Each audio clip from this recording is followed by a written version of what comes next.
شریعت اسلامیہ کا اگر آپ مزاج دیکھیں تو ہمیں نیکی کرنے کا حکم دیا گیا ہے، لیکن ہمیں اس سے کہیں زیادہ گناہ سے بچنے کی تاکید کی گئی ہے، کیونکہ گناہ اللہ سے ناراضگی کا سبب اور ذریعہ ہے۔ گناہ کی جو تقسیم صغیرہ اور کبیرہ کے حوالے سے کی گئی ہے تو علماء نے کہا ہے یہ ایک دوسرے کے مقابلے میں ہے، ورنہ ہر وہ شے جو رب کی ناراضگی کا سبب ہو وہ چیز چھوٹی نہیں ہوتی، وہ چیز بڑی ہوتی ہے۔ تو صغیرہ کو کبیرہ کے مقابلے میں کہا جاتا ہے کہ وہ صغیرہ ہے، ورنہ جس چیز سے رب ناراض ہو جائے تو وہ چیز چھوٹی نہیں ہوگی، وہ چیز بڑی ہوگی۔ اس لیے اپنے آپ کو گناہوں سے بچانا، کیونکہ گناہ عمل کھا جاتے ہیں۔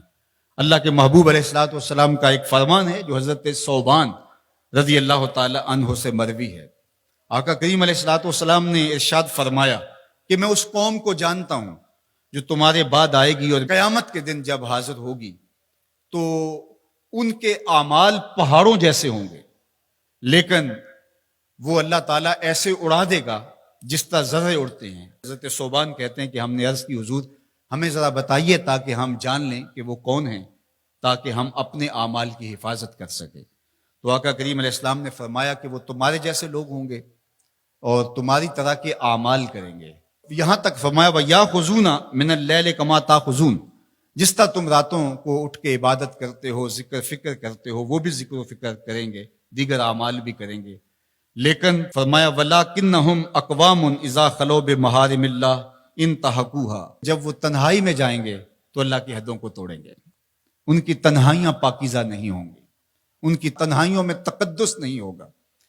تو وہ سب کیتی کتری پئی کھو محمد تے سکہ بنیا زردہ، ساری کمائی اڑ گئی، سب کچھ ضائع اور برباد ہو گیا۔ اس لیے نیکی کرنا بہت اہم ہے،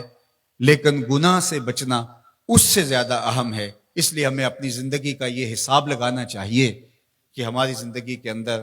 کہیں برائیوں کی کثرت تو نہیں ہو رہی، اگرچہ ہم ایک نیکی بھی کرتے ہیں اس کے مقابلے کے اندر ہم گناہ بھی کرتے رہتے ہیں، تو گناہ ہماری زندگی کو اجاڑ کے رکھ دے گا۔